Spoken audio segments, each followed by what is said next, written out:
Dengue পরিস্থিতির খবর জানাতে এই মুহূর্তে বরগুনা জেনারেল হাসপাতালে আছেন সহকর্মী সাইফুল মিরাজ। সরাসরি যাব তার কাছে। মিরাজ, দেখুন, ডেঙ্গুতে আক্রান্ত রোগীর চাপে তিল ধরার ঠাঁই নেই বরগুনা জেনারেল হাসপাতালে। জেলার 224 জন ডেঙ্গু আক্রান্ত রোগীর মধ্যে এই মুহূর্তে বরগুনা জেনারেল হাসপাতালে চিকিৎসাধীন আছেন 190 জন রোগী। আমরা হসপিটালের বিভিন্ন ফ্লোরে ঘুরে দেখেছি। হসপিটালের কেবিন, বেড, মেঝে, লিফটের সামনে, সিঁড়ির আশপাশ সর্বত্রই কিন্তু ডেঙ্গু রোগীর ছড়াছড়ি এবং কোনোভাবেই ডেঙ্গু আক্রান্ত রোগীর সংখ্যা বরগুনায় নিয়ন্ত্রণে আসছে না। দিন যত বৃদ্ধি যাচ্ছে ততই কিন্তু ডেঙ্গু আক্রান্ত রোগীর সংখ্যা বৃদ্ধি পাচ্ছে। আমরা বিষয়টি নিয়ে চিকিৎসকদের সঙ্গে কথা বলেছি। তারা আমাদেরকে জানিয়েছেন যে বিপুল পরিমাণ রোগীর চাপ সামলাতে তাদের হিমশিম অবস্থা। যদিও এই রোগীর চাপ বৃদ্ধি পাওয়ার কারণে বরগুনা জেনারেল হাসপাতালে 10 জন চিকিৎসককে পদায়ন করা হয়েছিল, কিন্তু এখন পর্যন্ত মাত্র 5 জন চিকিৎসক যোগদান করেছেন, অন্যরা কিন্তু এখন পর্যন্ত যোগদান করেননি।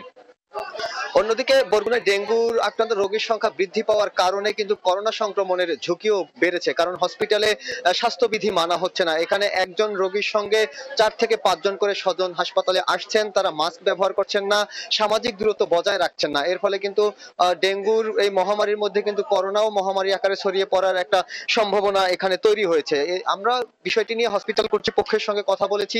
তারা আমাদেরকে জানিয়েছেন যে হসপিটালের পক্ষ থেকে প্রতিটি দেয়ালে দেয়ালে এবং লিফটের ভিতরে সিঁড়ির পাশে মাস্ক ব্যবহার করার যে বিষয়টি এটি তারা লিখে দিয়েছেন। পাশাপাশি আনসার সদস্যরা হ্যান্ড মাইকের মাধ্যমে রোগী এবং তার স্বজনদেরকে মাস্ক পরার জন্য তাগাদা দিচ্ছেন, কিন্তু আসলে রোগী এবং স্বজনরা সচেতন না হওয়ার কারণে কিন্তু এখানে স্বাস্থ্যবিধি উপেক্ষিত হচ্ছে।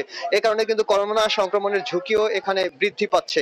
আর বরগুনায় যেরকম ডেঙ্গু মহামারী আকার ধারণ করেছে, ঠিক একইভাবে যদি করোনা সংক্রমণও বৃদ্ধি পায়, সেক্ষেত্রে স্বাস্থ্য বিভাগ কিন্তু এই লক্ষ্যে কিন্তু প্রস্তুতি গ্রহণ করেছে।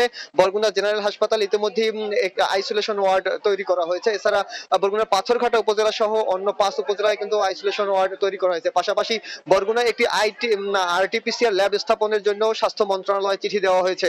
আমরা সিভিল সার্জনের সঙ্গে কথা বলেছি, তিনি আমাদেরকে জানিয়েছেন যে বরগুনায় যাতে করোনা ডেঙ্গুর মতো করে যদি করোনাও ছড়িয়ে পড়ে, সেক্ষেত্রে কিন্তু তারা এই ঝুঁকি মোকাবেলায় কিন্তু সর্বাত্মক প্রস্তুতি সম্পন্ন করেছেন। তো এই ছিল বরগুনা থেকে আমার কাছে সবশেষ। সাইফুল মিরাজ, বরগুনা থেকে।